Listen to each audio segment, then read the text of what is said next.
Hello po. We're done though our Bible reading for today. So, Second Timothy chapter 2.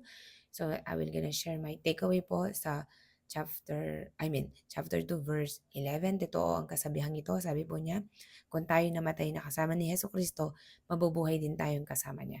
Kung tayo nagtitiis ng hirap sa mundong ito, maghahari din tayong kapiling niya. Kaya kapag itinakwil natin siya, itatakwil rin niya tayo.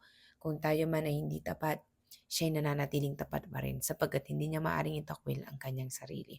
So makikita po natin that if we die for the Lord at sigurado po tayong mabubuhay kasama niya because of the faith na meron po tayo.